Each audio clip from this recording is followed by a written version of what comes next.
Hey guys, today I'd like to go over 3 specific exercise principles for older adults.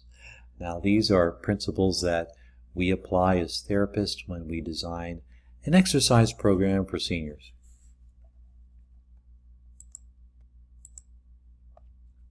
Now before I get into the 3 specific principles, let me just review the 2 major exercise principles that we apply to pretty much everybody. Now the first one we call overload. Now overload is when we overload our muscles, our tissues, our organs to improve our function. Now what we have to do with overload is we have to expose our body to something that we're not normally accustomed to. So when we repeat this exposure, to heavier weights or to running, things like that, we adapt. So our tissue adapts, our muscles adapt, our lungs, our organs, and that all leads to our improved functional capacity.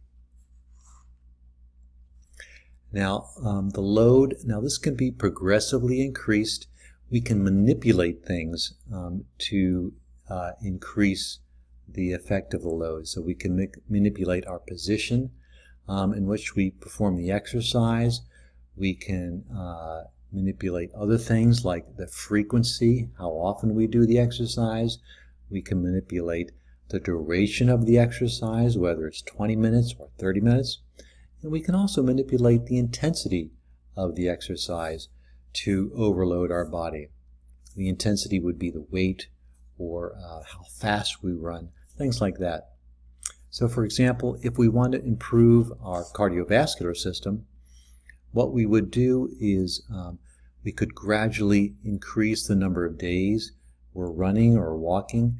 We could increase the distance we run or walk. We can increase our speed, or we can do things like increase the incline. We can start running up hills.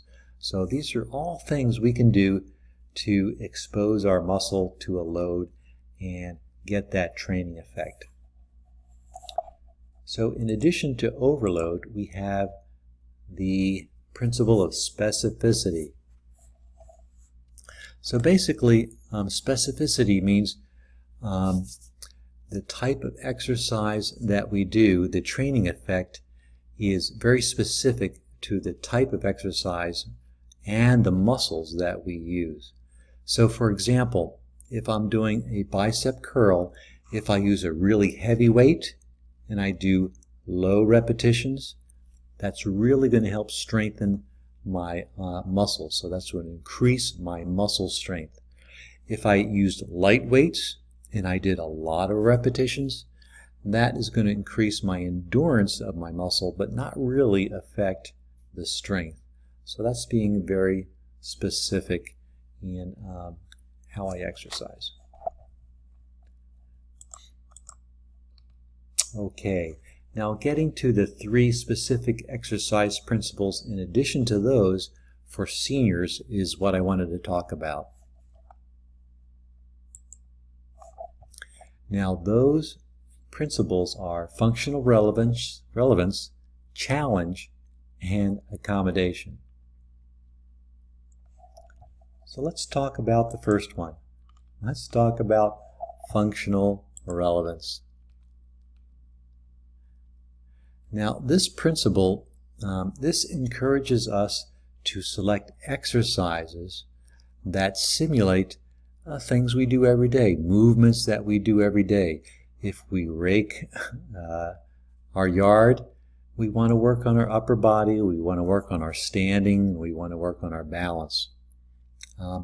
So for example, if you want to work on your balance, it would be great if you could practice walking on different surfaces. You can walk on carpet, you can walk on tile, you can walk on grass, even sand, gravel. So practice on things that are functional and that you encounter in your daily life. If you want to do a functionally relevant strength program, you can practice things like carrying a bag of heavy groceries. You can carry the bag across your kitchen, up some stairs. You can place it on a counter.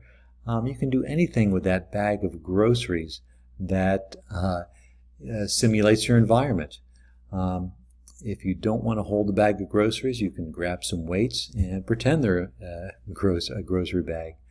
And just work on your upper body strength, work on navigating around the coffee table in your house. And just to improve, just do things that are functional and relevant in your daily life. And that's what we call functional relevance. The second one is challenge. Now, what I mean by challenge is you want to challenge yourself, but you don't want to exceed your capabilities. So to strengthen, to get more endurance, we need to challenge ourselves. Challenge ourselves by lifting more weight.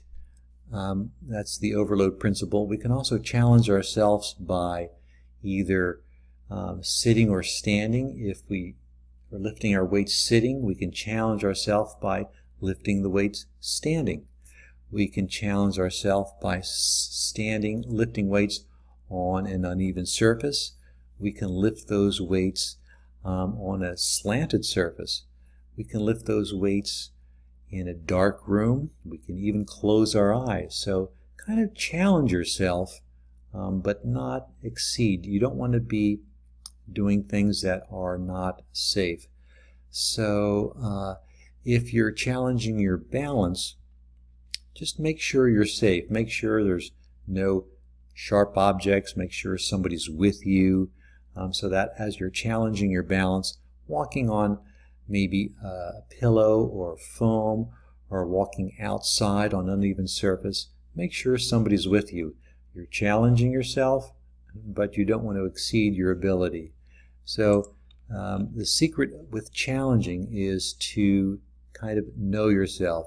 So just know your health, know how your heart is, know how your breathing is, know how your balance is, whether you get dizzy when you turn your head, you get dizzy when you close your eyes, things like that.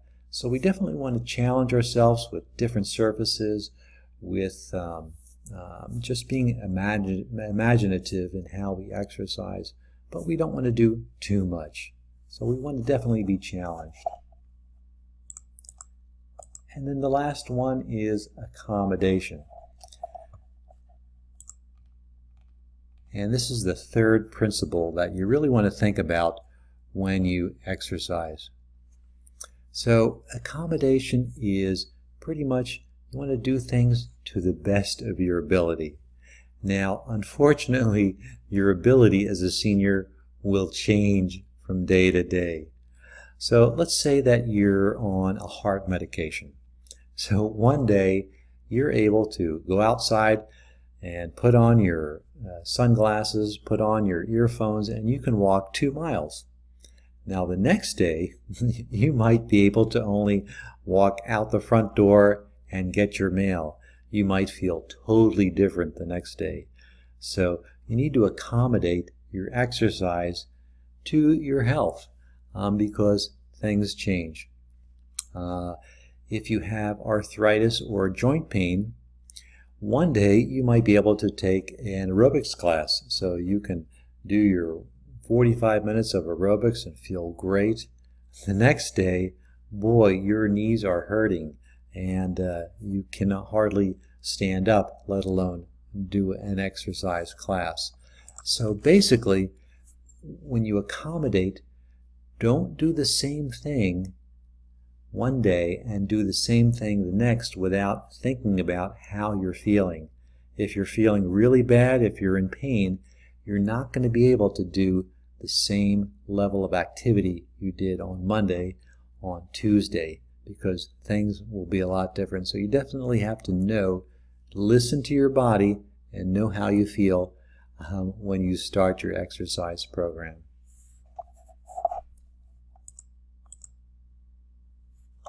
So those are the 3 exercise principles you really want to keep in mind when you exercise. Remember, your exercise should be functionally relevant. It should mirror or simulate things that you do during the day, whether you do a lot of outdoor activities, walking over hoses and gardening. It also should challenge you, but don't exceed your abilities. If your balance is bad, don't practice your balance at home alone. Challenge yourself, but don't exceed your ability to balance. And you also need to accommodate for the fluctuations in your health and how you feel. As a senior, we have good days and bad days.